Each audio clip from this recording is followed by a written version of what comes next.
পুরান ঢাকার সাতরোজার আবুল হাসনাত রোডে অবস্থিত আনন্দ কনফেকশনারি। এটি মূলত একটি বেকারি, যদিও নামের কারণে অনেকে একে কনফেকশনারি মনে করেন। 1911 সালে চাঁদ মিয়া এই প্রতিষ্ঠানের যাত্রা শুরু করেন। ফরিদপুরের বোয়ালমারী থেকে ঢাকায় এসে নর্থ ব্রুক হলের পাশে একটি বেকারিতে কাজ নেন তিনি। পরে বেকারির ব্রিটিশ মালিক চলে গেলে চাঁদ মিয়া নিজেই ঘরে তৈরি রুটি, বিস্কিট ফেরি করে বিক্রি করা শুরু করেন।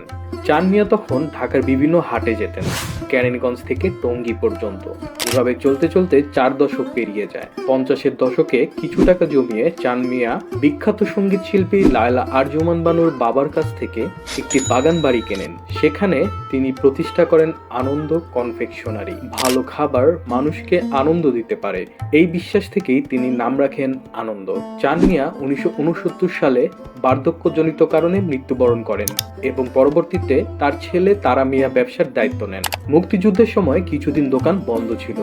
যুদ্ধ শেষে আবার দোকান চালু হয় এবং পরবর্তীতে এর জনপ্রিয়তা বাড়তে থাকে। আনন্দ কনফেকশনারি পুরান ঢাকার ঐতিহ্যের অংশ হয়ে ওঠে। তাদের সুতি কাবাব, লাচ্ছা সেমাই, ফ্রুট কেক, ড্যানিশ বিস্কুট ও বাকরখানি ছিল বিশেষ আকর্ষণ।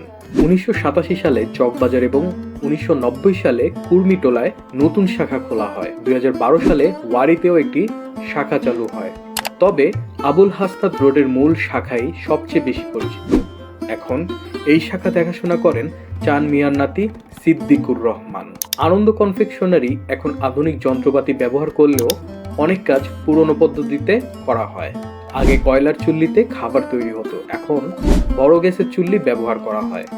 এই চুল্লিতে নকশাদার রুটি তৈরি করা সহজ হয়, যেমন শবে বরাতের সময় মাছ বা কচ্ছপাকৃতির রুটি।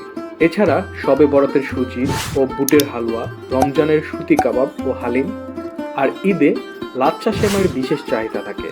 নিয়মিত পণ্যগুলোর মধ্যে রয়েছে চিকেন প্যাটিস, সমুচা, লাড্ডু, চমচম ও চানাচুর। তাছাড়া টানা পরোটায় অর্ডার অনুযায়ী বানানো হয়।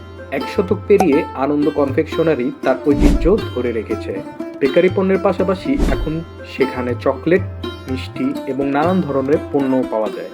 পুরান ঢাকার মানুষদের কাছে এটি শুধু একটি দোকানই নয়, এটি তাদের ইতিহাস ও সংস্কৃতির অংশ।